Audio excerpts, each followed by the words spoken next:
અને આ સરકારશ્રી દ્વારા દિલ્હી અને બોમ્બે જે કોરિડોર હાઈવે છે એમાં અમારા આદિવાસીઓને પતાવી દેવાનું જે કામ કર્યું એ લડાઈ છેલ્લા 8 વર્ષથી હું લડતો જઈને આવ્યો છું। દાહોદમાં કોંગ્રેસના દિગ્ગજ નેતાએ રાજીનામું આપતા ખળભળાટ મચ્યો છે। સમાજના પ્રશ્નોને લઈને રાજીનામું આપ્યાનો દાવો કરવામાં આવ્યો છે।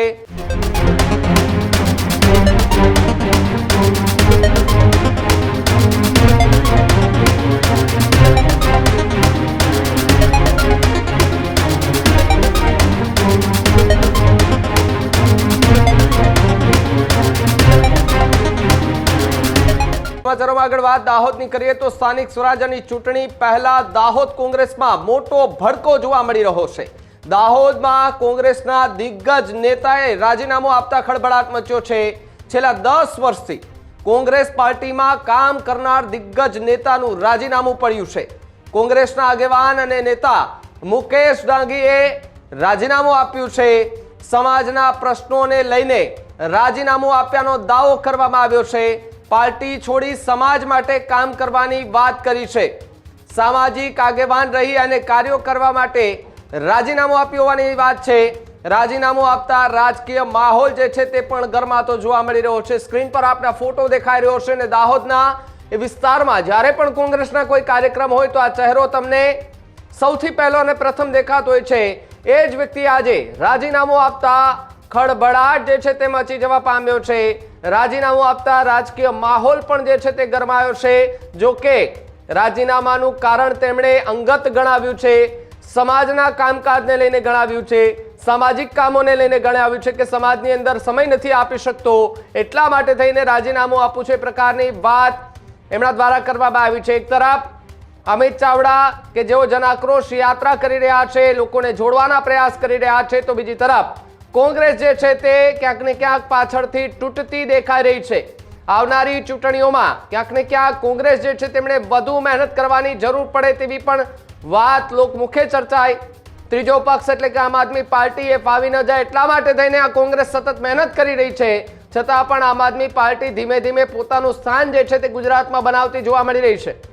જે અમુક આંકડાઓ સામે આવી રહ્યા હતા જેમાં ભાજપ પહેલા નંબરે, બીજા નંબરે કોંગ્રેસ હોય, ક્યાંક ત્રીજા નંબરે બીજા નંબરે આપ હોય તો ત્રીજા નંબરે કોંગ્રેસ આવતી દેખાતી હોય છે।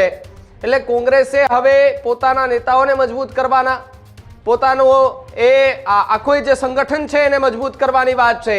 પરંતુ એ સંગઠન મજબૂત થાય પહેલા રાજીનામા કેમ ટપાટપ પડતા જોવા મળી રહ્યા છે એ પણ એક સૌથી મોટો સવાલ જે છે તે અહીંયા ઊભો થતો દેખાઈ રહ્યો છે। ત્યારે જે કોંગ્રેસના દિગ્ગજ નેતાએ રાજીનામું આપ્યા બાદ કયું કારણ જણાવ્યું સાંભળો પહેલા એમને। આમ દેખવા જાય તો વર્ષોથી અને મારા બાપ દાદાઓ પણ કોંગ્રેસમાં હતા અને હું પણ કોંગ્રેસના અનેક હોદ્દાઓ ભોગવી ચૂક્યો છું। હાલ સતત 8 વર્ષથી હું અમારા ઝાલોદ તાલુકાના જે અમારા આદિવાસીઓ છે એમાં વિકાસના નામે જમીન સંપાદન કરી અને આ સરકારશ્રી દ્વારા દિલ્હી અને બોમ્બે જે કોરિડોર હાઈવે છે એમાં અમારા આદિવાસીઓને પતાવી દેવાનું જે કામ કર્યું એ લડાઈ છેલ્લા 8 વર્ષથી હું લડતો જઈને આવ્યો છું। અને ક્યાંક ને ક્યાંક પક્ષ મને એમાં અવરોધરૂપ લાગતો હતો, પરંતુ એક પક્ષમાં રહીને એક ચૂંટાયેલી હોદ્દા તરીકે હું લોકોને મદદરૂપ થઈ શકતો હતો। પરંતુ હાલ આ સરકારશ્રી દ્વારા ડોમેસ્ટિક એરપોર્ટ હોય, જીઆઈડીસી હોય, અહીંથી પસાર થઈને જતી રેલવે લાઇન હોય, જે દહેગામથી લઈને કુશલગઢ સુધીનો જે 4 લેન હાઈવે હોય, વેલપુરાથી લઈને મીરાલાલ પેટ્રોલ એટલે કે સંજેલી ક્રોસિંગ સુધી બાયપાસ હોય, વેલપુરાથી ધાવીડા સુધી 4 લેન બાયપાસ હોય, દગેરિયાથી લઈને નેત્રંગ સુધી 4 લેન હાઈવે નંબર 56 હોય। એટલે આવી અનેક યોજનાઓના નામે સરકારશ્રીએ અમારા આદિવાસીઓને જમીન છીનવી લઈ તેઓને ભટકતી જિંદગી જીવવા માટે મજબૂર કરી દીધા છે।